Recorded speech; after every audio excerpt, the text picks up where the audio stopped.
Welcome, Capricorn. This is Regina from Pacific Tarot, and I'm getting ready to read you a new moon Aquarius reading, active on the 17th of this month, and it is a solar eclipse. I have pulled two oracle cards for you, laid out a few of the Raven Tarot. I will clarify with the African Tarot and finish up with a crystal oracle for you. And I pull from the Soul's Journey the Purpose card.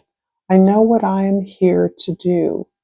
This card is very much about the word determination. Self-determination is coming through.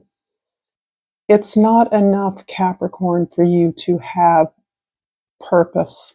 It's not enough for you to work hard. For many Capricorns, you've come to Earth with many talents and skills, with a phenomenal ability to work hard to achieve your goals. But your self-determination, you're identifying the way in which you are expressing your personal sense of purpose, how that has been determined by you. You can't be given a sense of purpose. You are here on this earth to create your own sense of purpose. You can have been given advantages, perhaps material, perhaps leadership, perhaps a family business that existed that you might even be proud of. But you don't derive your sense of a service or fulfillment from carrying out someone else's mission. For you, crafting your mission that is unique to you is very critical at this time. You are re-identifying yourself. You are tapping into a different sense of authenticity. And that is what you are allowing to unfold very organically in this time. You are not seeking to understand all of the messages, informations, and feelings you are experiencing. You are allowing yourself to stand in the present moment and simply observe. This is true power. And this is what, in many ways, you are living through. This is quite possibly one of the most creative opportunities in your life. And this has everything to do with the way that you respect and honor your body, your feelings, your needs, privileging yours over that of others. You've bowed, you've bent, you've done what needed to be done. Now it's time for you to prioritize your needs, what you want. In the Egyptian Sacred Animal Tarot, I pulled the crocodile. I don't know that I've ever pulled this one before, but I will read this number 11 card. Number 11 is a master number, and there's something about magic here that I'm sensing with the master number 11. And the two key words are prosperity and power. The crocodile is associated with the god Sobek, deity of water and fertility of the earth, and connected to the power of the pharaoh and military dominance. It is revered for its ability to make the fields green. It lives in the Nile, a river essential to Egyptian life and culture, making it a symbol of fertility and regeneration. The crocodile teaches you Sobek's military protection to be strong and courageous, ready to defend your values. Let this presence inspire you to live a balanced life where power and kindness coexist. Understand the importance of patience and care in nurturing what is important and protecting those you love. Cultivate fertility in your ideas and actions. Yeah, the ibis here, the two herons at the top, birds often signal to me certainly what the crocodile can't do, but the presence of deity, the ability to take flight, the imaginative, the passionate urge, the creative urge to express. So this power has many ways of regenerating itself through the earth. In the present, the Strength card. I'm intrigued by the similarities between the Crocodile card and the Strength card. Animals that are visited by birds in some way or another. Birds, we do know, not only represent that liberation, that ability to fly, to soar, to be free, but they're also, in the case of the crow, messengers between worlds. And in that way, they have a flavor of Thoth or Hermes, Mercury, a messenger, one who sees both sides, who understands all sides, who brings, mediates, facilitates conversation, understanding, a balancing of energy, a reckoning.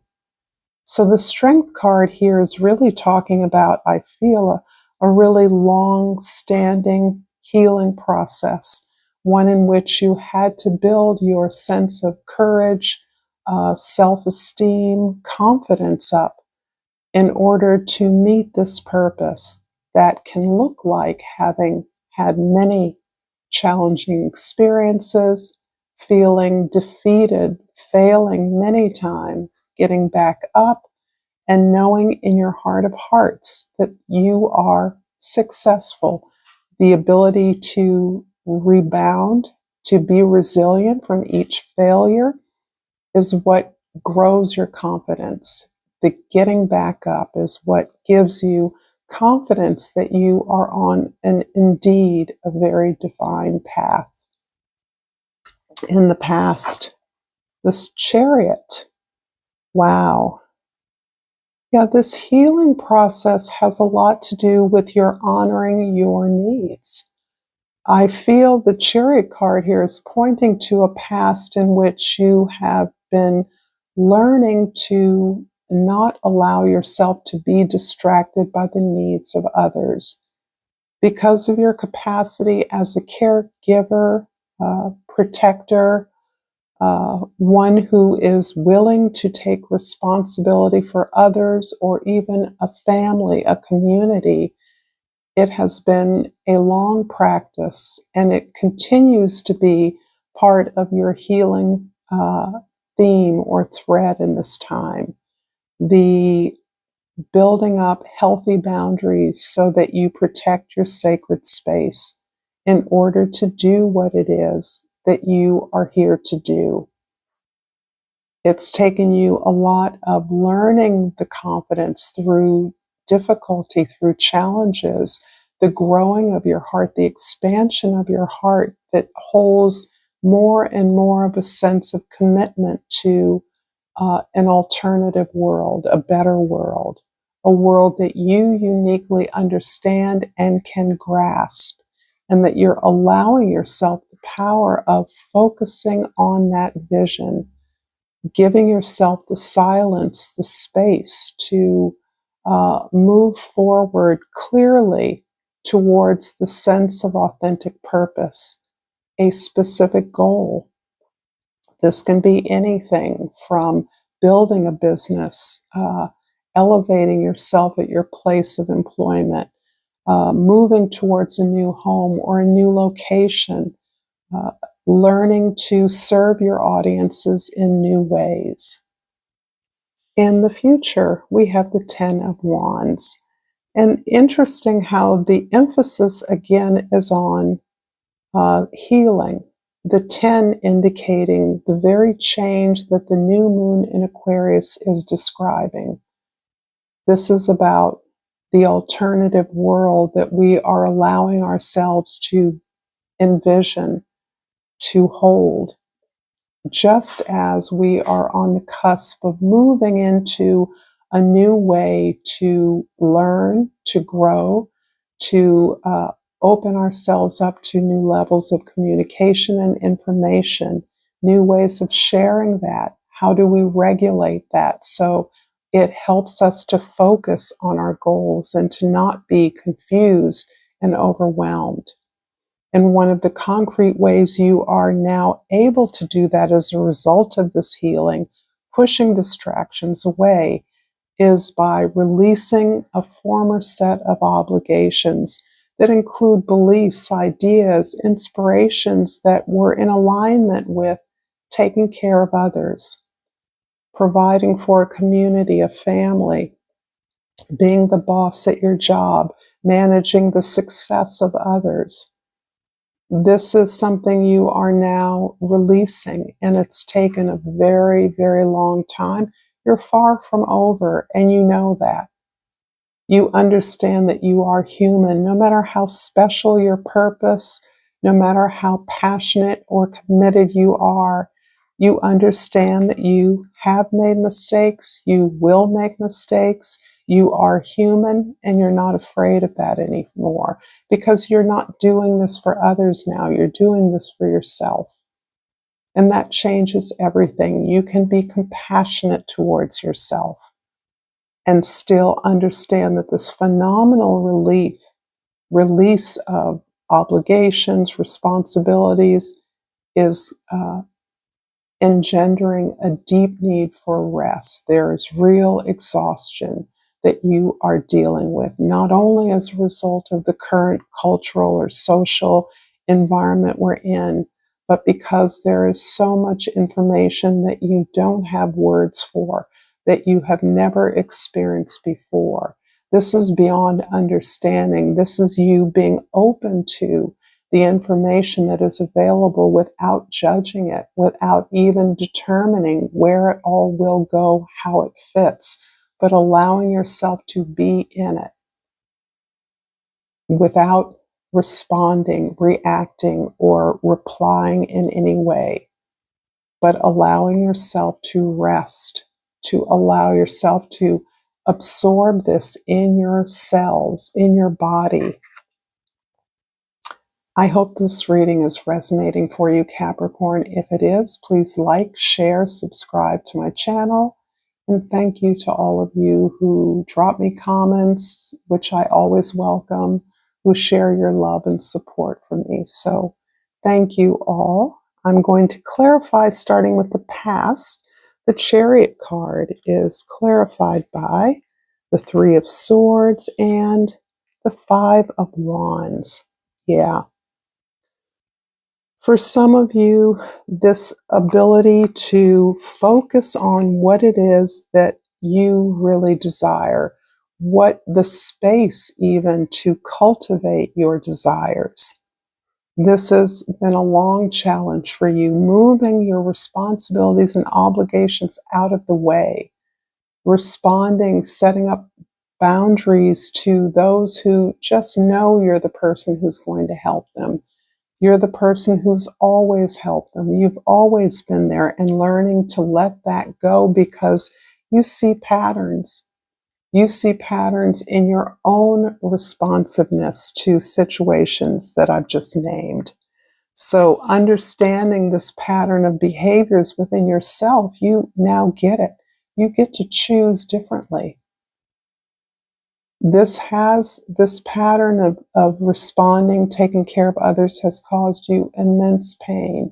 You've experienced a lot of rejection, a lot of disappointment as a result of this.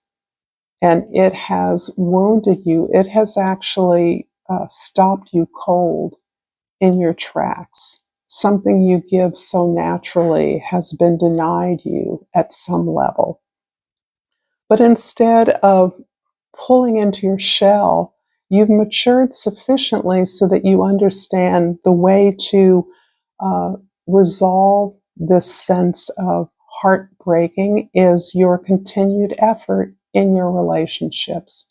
You continue to engage, you continue to learn, you continue to align yourself with projects and individuals, collaborators who are willing to solve problems and make changes. So you're making changes personally in the way that you take care of your body, honor your relationships, your friendships, the way that you elevate your desires and needs. These are the changes that you see are having the most dramatic impact on restoring your sense of energy and passion so that you can move forward in a productive way. You are, if nothing, Capricorn, productive. That is important to you. The present, the Strength card, is clarified by the Queen of Wands and the Two of Cups. There feels to be a relationship perhaps in the past, a reconnection that you have recently experienced or will be, that has a clear and critical importance to you. You recognize this beloved, and this beloved recognizes you. But there feels to be an obstacle in the way of your connection. It feels as though this acknowledgement of a deep connection, a special bond, a soul bond, is really the point, is something that you are absorbing, that you're holding in presence in your life. There isn't a pursuit of this person. There isn't a need for conversation. But these are residual impacts as a result of some kind of recognition. I won't even call it a reconnection. Conversely, this can be a friendship, a deep connection that is growing. But the past seems key, seems critical to this connection. This feels like it's someone you've known a long time, someone perhaps who has changed independently as you have. And there, as a result of the changes you've both made, and I'm speaking here of an individual relationship or partnership, there's a recognition now that didn't exist or couldn't be spoken to or acknowledged in the past. This is actually quite beautiful because I don't feel a yearning or a desire to do more than to recognize and acknowledge one another, to understand a bond that was built long ago, but that you were not mature enough, experienced enough, or brave enough, courageous enough, that's the word, to acknowledge this, to say the words that you felt in your heart. I might get more clarity on this. But for now, let's move to the future. The Ten of Wands and the Queen of Pentacles is clarifying, and the Six of Wands is talking about some kind of victory. And this feels independent from this recognition that you're experiencing with perhaps an individual partner. This can also be with a group of collaborators. It can be with a passion or an opportunity that you are revisiting and understanding in a new way. For now, your ability to be productive, to be centered, to be at the center of your creative effort is all the reward that you need. The ability to thrive, to produce, to make things happen, to orchestrate others, to share your wisdom, to be a model to others of productivity, of success. Your possible attunement to the needs of others is capturing the attention of a lot of people. You are well respected in your circle, and you may not be experiencing this appreciation or recognition in the moment because you are more consumed with the joy that you bring to the work that you do. This is a beautiful energy of the Empress, truly, on the real practical world level. Your everyday, your home, your job, wherever you are, you make things grow. You make things thrive. You are a master of timing, of the needs of others in a way that allows you to serve them without giving yourself away. And this quality you have that you are building, this comes directly out of your own healing process, where instead of being blocked by disappointment and rejection, you understood that there was work to do in the choices that you have begun to make, in your willingness to learn, to grow, to make changes within your circle and beyond, so that you are rolling up your sleeves and participating in a world where change happens, where you solve problems, where you create alternatives. And here you are receiving the recognition of that, having found your place in it on a team as part of a collective. I'm going to pull just one more card for this relationship here in the middle, and I'm looking, I think I will pull a Raven card. And there's the King of Pentacles. I'm going to take that. It not only matches the Queen of Pentacles here in your future, but it lets me know that you are both growing and healing. And I'm speaking about this soul bond of the past. You've been doing this independently. I dare say you've been together far longer than you were ever together. This may be a relationship that never really consummated, but the recognition of a deep bond was not only palpable, but it was obvious to others. And there's some way in which you are living the potential of this relationship in your current life. You're not looking for the other to fill you. Being the beloved is simply the recognition that each of you has towards the other. Naming that, feeling that, having the passion for that, magnetizing that towards you as a symbol of your appreciation and recognition. The King of Pentacles means instead of waiting for the other, you have done your level best to evolve and develop your own resources and independence, your integrity and integration, so that you are being recognized and being noticed, if not by this individual, then by others of a similar caliber, similar alignment to you. I'm going to finish off this reading, Capricorn, with a crystal oracle, and I've pulled the Numite, which feels very Capricornish, that beautiful, almost lapis speckled black stone. And the key word is strength. There we are again. I'm strong in mind, body, and spirit. Congratulations, Capricorn. This represents some kind of a important crystalline moment for your consciousness and evolution. Until next time, namaste.